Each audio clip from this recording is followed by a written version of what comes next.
Time now to talk politics. I'm joined by Talk Business and Politics Jessica DeLoach Sabin and Impact Management Group's Robert Coon. Welcome to both of you. Good to see you. Let's talk the Arkansas poll first. It stirred a little buzz, but that's the wrong. Stirred a little buzz this week. Yeah. Senator John Boozman's numbers were kind of the headline that came out of all this. His approval rating of 38%, disapproval 18%, 44% don't know, didn't answer, don't have an opinion of him. I know these numbers are close to accurate because that's the kind of thing we see about John Boozman in every single poll. What's your take, Robert Coon? Well, John Boozman he's a great senator. He is a genuine guy. He's very soft-spoken. The numbers don't necessarily surprise me. I think everybody was harping on the fact that there was a 38% approval rating. I think you got to dig a little deeper, look at the net favorability. It's 20 points over people that disapprove. It's 26 points when you look at likely voters. So, you know, I don't think it's a thing to be concerned about. It's far cry from where Mark Pryor was the year before his reelection, Blanche Lincoln, et cetera. So, yeah, Jessica. And clearly, Arkansas is his oyster. I mean, like you just pointed out, this isn't uncommon. He's kind of just this silent political, guy who is like, yeah, I've got low numbers. And then when it's time to activate, he activates, and those numbers don't stay low for long. I mean, I think that that's something that is true, and we've seen it in the past. This isn't any different. It's just that he keeps a low profile.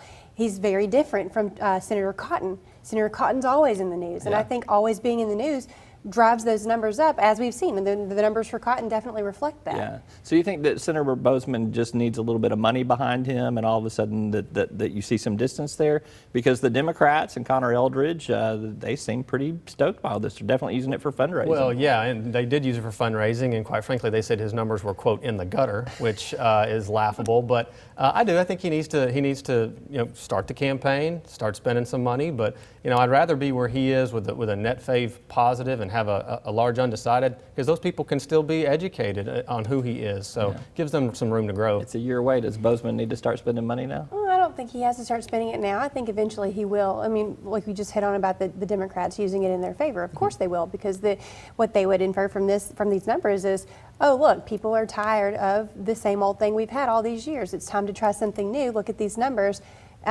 Give me a shot at this. And you're going to start hearing a lot more of that. Yeah, I think Connor Eldridge has the opportunity to kind of frame the debate how he wants to, because I don't think Boozman's going to try to raise or elevate the profile of the Senate race at this point in time. Let's talk about another couple numbers in here. Governor Asa Hutchinson, 57% approval rating to 18% disapproval, 25% not knowing or refusing to answer. That's pretty consistent with what we've seen in some other polls too.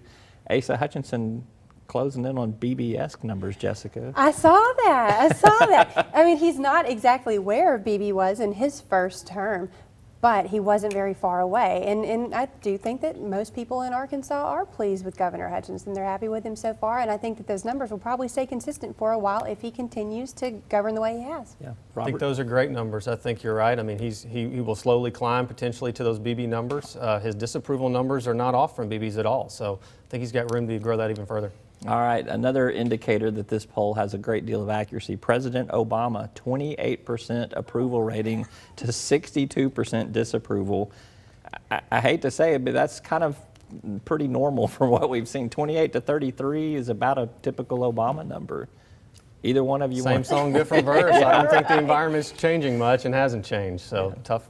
Does this translate to Hillary Clinton, though? I mean, does she have numbers in this range because of the president? I'd like to think that they are not in that range. They're going to be a little bit higher, but they're not going to be too much higher. At least that's the way I read this.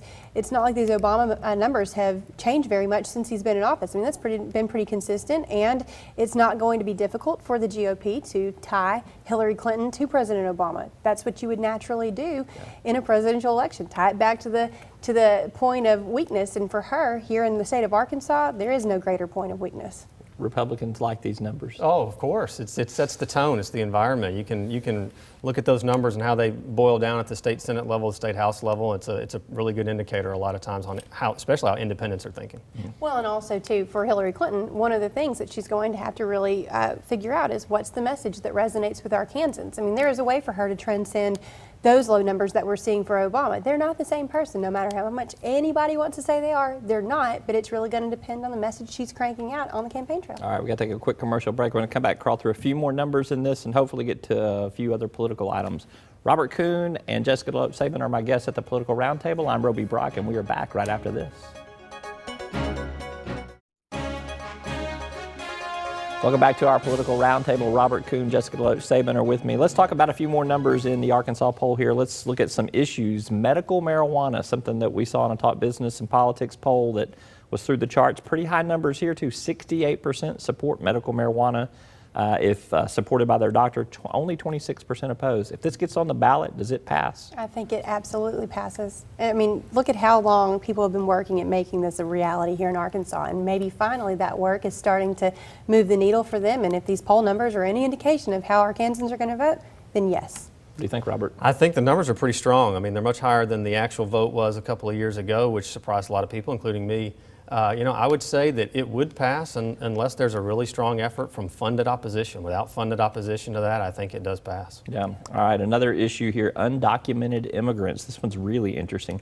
60% of the respondents to the Arkansas poll said that undocumented immigrants should be allowed to become U.S. citizens if they meet criteria such as learning English and paying back taxes. 25% say they should be deported.